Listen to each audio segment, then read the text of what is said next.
Hello दोस्तों, यदि कोई व्यक्ति को वजन कम करना है तो वैसे केस में ब्रेकफास्ट को स्किप करने से क्या फायदा हो सकता है। पुराने जमाने में एक कहावत होती थी कि दिन का सबसे बेस्ट या सबसे हेवी मील आपका ब्रेकफास्ट होना चाहिए, रात का मील हल्का होना चाहिए। हालांकि इस तरह का कोई साइंटिफिक एविडेंस नहीं है जो सजेस्ट करता है कि नाश्ता हेवी करने से आपको दिन भर में कुछ एक्स्ट्रा फायदा मिलता है, और ये एस्पेक्ट को भी हमने एक अलग वीडियो में डिस्कस किया है।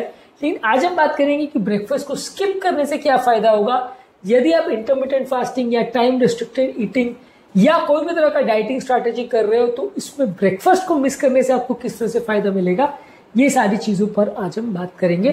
टॉपिक पर जाने से पहले जो लोग हमारे चैनल पर नए हैं उन्हें रिक्वेस्ट करूंगा कि चैनल को सब्सक्राइब करें, वीडियोस को लाइक करें, शेयर करें, फॉलो करें, कमेंट करें, पूरा देखें। टॉपिक इंपॉर्टेंट है इसलिए इसे अंत तक देखिएगा। चलिए शुरू करते हैं इंपॉर्टेंट वीडियो।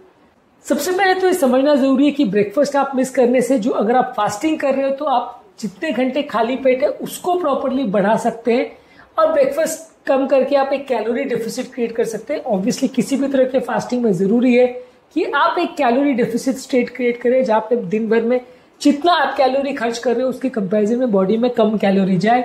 इसको करने में ब्रेकफास्ट को मिस करना एक इंपॉर्टेंट योगदान प्ले करता है। ब्रेकफास्ट में नॉर्मली अगर आप कुछ भी तरह का खाना खाते हो तो 300 से 500 कैलोरी खाना बहुत आम बात है, और जो भी मात्रा में कैलोरी जाती है, जितने बार वो आपके पेट में कैलोरी जाती है, आपके बॉडी में इंसुलिन बनता है जो कि फैट को बर्न होने नहीं देता है। तो यदि आप फास्टिंग करते हो या ब्रेकफास्ट को मिस करते हो तो रात के खाने के बाद यदि अगला खाना आप सीधा लंच करते हो तो लगभग 15-16 घंटे इजीली आप खाली पेट अचीव कर सकते हो, जो कि इंटरमिटेंट फास्टिंग का सबसे बेस्ट तरीका है। क्योंकि इंटरमिटेंट फास्टिंग में 16 घंटे खाली पेट मिनिमम होना जरूरी है, तो इसको आप इजीली अचीव कर सकते हो और ये बॉडी को फैट बर्न करने के लिए प्रेरित करेगा। यदि आप बार बार खाओगे, सुबह चाय भी पियोगे, नाश्ता भी करोगे, सब कुछ करोगे, तो काफी कम चांसेस है कि उतने ज्यादा घंटे आप खाली पेट मेंटेन नहीं कर पाओगे। क्योंकि रात का खाना को बहुत जल्दी कर पाना बहुत मुश्किल नहीं है। आप रात का खाना को भले 8 बजे करते हो तो 7 बजे कर सकते हो, 6:30 कर सकते हो, पर उससे ज्यादा जल्दी कर पाना रात को मुश्किल है। ब्रेकफास्ट को मिस करना या लेट करना कंपेरेटिवली मैनेज करना ज्यादा ईजी है। और ब्रेकफास्ट को मिस करना इसलिए भी ईजी है क्योंकि मॉर्निंग में आप काम पे जा रहे होते हो।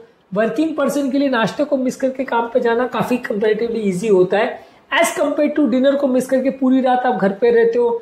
जब दूसरे लोग खाना खा रहे हैं, बातें कर रहे हैं, सोशल फंक्शंस हो रहे हैं या मीटिंग्स हो रही है, उस टाइम पे आप खाली पेट बैठे हो कि मैं फास्टिंग पे हूँ, वो कंपैरेटिवली रात के टाइम ज्यादा मुश्किल होता है as compare to breakfast. Breakfast में तो क्या आप नाश्ता करें बगैर या नींबू पानी या ग्रीन टी, ब्लैक कॉफी कुछ लेके आप काम पे चले गए और फिर सीधा आपने 12-1 बजे हल्का नाश्ता कर लिया या लंच कर लिया तो आपके 16 घंटे इजीली हो जाते।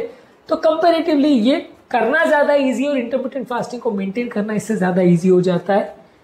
इसके अलावा आप ज्यादातर घरों में देखते हैं कि ब्रेकफास्ट के टाइम काफी ज्यादा जंक फूड या लेस कैलोरी डेंस फूड काफी टाइम ब्रेकफास्ट में लोग खाते हैं। पराठे हैं या कोई अलग तरह के सैंडविचेस है, स्नैक्स है, ये ब्रेकफास्ट में ज्यादा बनता है as compare to healthy food. तो ब्रेकफास्ट को मिस करना कैलोरी के टर्म्स में भी आपके लिए अच्छा है, और न्यूट्रिएंट जो इंटेक है वो भी बॉडी का बहुत कॉम्प्रोमाइज नहीं होता यदि आप ब्रेकफास्ट को मिस करते हो। अगर आप ब्रेकफास्ट लेते भी हो तो बहुत कम मात्रा में न्यूट्रिएंट डेंस फूड ले सकते हो, पर कंपैरेटिवली अगर आपको फास्टिंग टेक्निक फॉलो करना है तो उसमें ब्रेकफास्ट को मिस करना ही ज्यादा अच्छा है। ओवरऑल इस टाइम पे यदि आप मिस करते हो तो बॉडी का इंसुलिन लेवल बहुत ज्यादा ड्रॉप हो जाता है, इसलिए बॉडी को फैट बर्न करने में, खासकर सुबह की एक्सरसाइज के बाद फैट बर्न करना ज्यादा ईजी हो जाता है। तो कंपैरेटिवली फैट बर्निंग, जिसको लाइपोलिसिस बोलते हैं, ये बॉडी तभी कर पाती है जब बॉडी में इंसुलिन लेवल्स बहुत कम हो, और इसको मेंटेन करने के लिए आपको नाश्ता मिस करना बहुत इजी तरीका होता है। इसके अलावा आपकी बॉडी में मेटाबॉलिक फ्लेक्सिबिलिटी यानी बॉडी का जो कीटोन बॉडीज यूज करने की क्षमता है वो भी कंपैरेटिवली बेटर हो जाती है जब आप नाश्ता मिस करते हो। ओवरऑल आपकी इंसुलिन सेंसिटिविटी भी बेटर हो जाती है यदि आप अपने ब्रेकफास्ट को मिस करते हो। इसके अलावा ब्रेकफास्ट को स्लिप करने से आपका ओवरऑल मील प्लानिंग भी काफी आसान हो जाता है। इंटरमिटेंट फास्टिंग अगर किसी को करवाना है तो उसको सीधे सीधे ये बोल दो कि ब्रेकफास्ट मिस कर दो, तो अपने आप ही उसको समझना और समझाना बहुत ईजी हो जाता है। आप उसको कॉम्प्लिकेटेड स्ट्रैटेजी बताओगे, ऐसा करना है, वैसा करना है, यहाँ कैलोरी काउंट करना है, ये करना है, वो करना है, तो कई बार उसको मैनेज करना बड़ा मुश्किल हो जाता है। आप सीधे सीधे उसको ये बोल दो कि आप सब कुछ करो, सिर्फ सुबह का नाश्ता बंद कर दो, रात का खाना खाओ, उसके बाद कुछ मत खाओ, सुबह का नाश्ता मिस कर दो। तो ये पेशेंट, इवन अनएजुकेटेड पेशेंट को भी समझाना काफी इजी पड़ता है। तो ओवरऑल पेशेंट को मैनेज करने में भी काफी इजी पड़ता है, और ये ओवरऑल उनके लिए काफी ज्यादा इफेक्टिव भी होता है, और उनको रिजल्ट्स भी काफी जल्दी मिलने लगते हैं।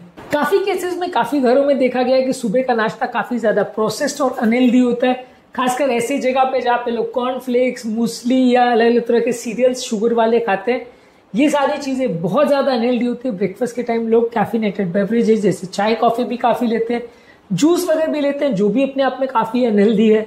तो ये सारे ही अनहेल्दी चीजों को खाने से अच्छा है कि ब्रेकफास्ट को स्किप कर दीजिए, वो सबसे बेस्ट वे है। एक कंसर्न इसमें दवाइयों का आता है कि ये कि जो डायबिटिक वाले पेशेंट्स हैं वो दवाइयाँ कैसे मैनेज करें। नॉन डायबिटिक पेशेंट्स अगर खाली पेट दवा ले रहे हैं तो कुछ फर्क नहीं पड़ने वाला। डायबिटिक पेशेंट्स पे आप कोशिश करिए कि फिर जो सुबह के नाश्ते के टाइम की जो दवा है जो आपको ब्रेकफास्ट के टाइम लेनी थी उसको आप दोपहर को ले लो, या उसको आप तब ले लो जब आप लंच कर रहे हो या पहला ब्रेकफास्ट कर रहे हो। मान लीजिए आप ब्रेकफास्ट ही 11-12 बजे कर रहे हो तो उस टाइम पे आधा घंटे पहले उसको ले लीजिए, उसका डोज को एडजस्ट कर लीजिए। बाकी मेडिसिन में इतना कुछ फर्क नहीं पड़ेगा, लेकिन शुगर की मेडिसिन में आप ये थोड़ा एडजस्टमेंट कर सकते हैं। इसके अलावा ब्रेकफास्ट को मिस करने से डाइजेस्टिव सिस्टम भी थोड़ा बेटर हो जाता है, लोगों के डाइजेस्टिव सिस्टम को भी रेस्ट मिलता है। जो लोग 2-2 घंटे में खाते हैं उनको अब्डोमिनल प्रॉब्लम्स और पेट दर्द और डाइजेशन रिलेटेड प्रॉब्लम ज्यादा होती है एज कम्पेयर टू वो लोग जो कंपेरेटिवली ज्यादा घंटे फास्टिंग करते हैं। और इसके अलावा आपकी ओवरऑल बॉडी का इन्फ्लेमेशन भी कम हो जाता है, जो कि आपकी मेटाबॉलिक हेल्थ के लिए भी अच्छा है। बीपी, शुगर, कोलेस्ट्रॉल, इस तरह की प्रॉब्लम्स को भी कम करता है। सुबह सुबह ब्रेकफास्ट मिस करने से कुछ स्टडीज ने शो किया कि बॉडी का ह्यूमन ग्रोथ हार्मोन, जो कि आपके फैट मेटाबॉलिज्म के लिए काफी जरूरी है, वो इंप्रूव होता है, बढ़ता है। और बॉडी का कोर्टिसोल लेवल जो फास्टिंग में बढ़ता है वो भी आपके फैट को बर्न करने में मदद करता है, आपकी एनर्जी स्टोर्स को यूटिलाइज करने में मदद करता है। तो ये दोनों हार्मोन्स का लेवल बढ़ता है यदि आप सुबह का नाश्ता मिस करते हो, तो ये दोनों ही आपके लिए मददगार है और ओवरऑल आपकी बॉडी के मेटाबॉलिज्म को और फैट बर्निंग प्रोसेस को ज्यादा इजी करता है। ओवरऑल ये स्ट्रैटेजी है तो बहुत अच्छी, लेकिन इसमें प्रॉब्लम ये है कि कई लोग उसके बाद ओवर ईटिंग कर लेते हैं, यानी कि सुबह नाश्ता कम किया तो उसके बदले दोपहर को ज्यादा खा लिया। अब अगर ऐसा करोगे तो वो जो कैलोरी आपको कट डाउन करना था वो स्ट्रैटेजी वर्क नहीं करेगा, आप ओवर ईटिंग कर लोगे तो मदद नहीं होगी। तो बाकी टाइम आपको ओवर ईटिंग नहीं करना है। इसके अलावा कुछ लोग को इस टाइम पे बहुत एनर्जी डिप्लीटेड लगता है। मान लीजिए आपने नाश्ता नहीं किया तो जब तक आप दोपहर को खाना नहीं खा लेते कई लोग को बहुत ज्यादा कमजोरी होती है। हालांकि ज्यादातर लोग जो इंटरमिटेंट फास्टिंग करते हैं उनको दिक्कत नहीं आती है। खासकर हम जैसे इंकरेज करते हैं कि आप धीरे धीरे करके फास्टिंग को बढ़ाएं तो आपको रिजल्ट थोड़े ज्यादा बेटर मिलेंगे। पर कई लोग को फिर भी थोड़ा कमजोरी सुस्ती होती है, तो वैसे केस में फिर आपको थोड़ा सा लीव इन स्ट्रैटेजी या दूसरी तरह की स्ट्रैटेजी यूज करनी पड़ती है। कई लोग का ओवरऑल फास्टिंग मिस करने से मेटाबॉलिक रिस्पांस भी अलग होता है। वैसे ज्यादातर लोग को इंटरमिटेंट फास्टिंग में मेटाबॉलिज्म कम उतना नहीं होता है, लेकिन कई लोग का मेटाबॉलिज्म स्लो हो जाता है, तो वैसे लोग को उतने अच्छे रिजल्ट्स नहीं भी मिलते फास्टिंग के द्वारा भी। ज्यादातर इस तरह का स्ट्रैटेजी उन लोगों के लिए उपयोगी है जिनको या तो सुबह के टाइम बहुत ज्यादा भूख नहीं लगती है, या वो व्यक्ति इंटरमिटेंट फास्टिंग कर रहा है और वो 16 घंटे के विंडो पीरियड को अचीव करना चाह रहा है, तो ब्रेकफास्ट मिस करना सबसे अच्छा तरीका है। या जो लोग का सीडेंटरी लाइफस्टाइल है, जिनको दिन भर के टाइम बाकी टाइम ज्यादा एनर्जी की जरूरत होती है, वो लोग इसको यूज कर सकते हैं। या जो लोग ऑफिस जाने वाले लोग हैं जिनको ब्रेकफास्ट मिस करना कंपेरेटिवली उतना प्रॉब्लमैटिक नहीं लगता है, बहुत हैवी और मेंटल वर्क उनका नहीं है, फिजिकल वर्क बहुत ज्यादा नहीं, तो वैसे लोग भी ब्रेकफास्ट को मिस कर सकते हैं। लेकिन अगर किसी व्यक्ति को डायबिटीज का प्रॉब्लम है या हाइपोग्लाइसीमिया का प्रॉब्लम है या शुगर लेवल्स बहुत ज्यादा उसके फ्लक्चुएट करते हैं, या कोई व्यक्ति एथलेटिक है या बहुत ज्यादा ओवर एक्टिव है, उसको अगर रेगुलर एक्सरसाइज करनी है और ब्रेकफास्ट मिस करने के बाद उसको बहुत ज्यादा एक्सरसाइज करनी है या उस टाइम पे वो जिम में जाता है, तो वैसे व्यक्ति के लिए थोड़ा प्रॉब्लमैटिक हो सकता है।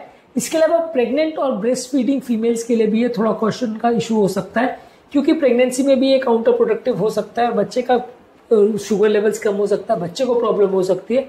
तो प्रेगनेंसी और ब्रेस्ट फीडिंग के दौरान भी आपको थोड़ा सा ज्यादा ध्यान रखने की जरूरत है कि आप इस तरह का अप्रोच कर सकते हैं या नहीं कर सकते, आपको ध्यान देना पड़ेगा। डॉक्टर से पूछ करके आप इसको फॉलो करें तो ज्यादा अच्छा है।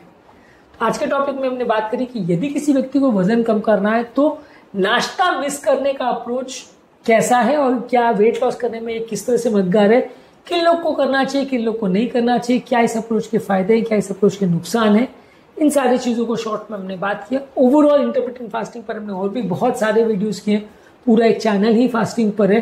ये सारे वीडियोस को चेकआउट करिए, आपको काफी कुछ जानने को मिलेगा।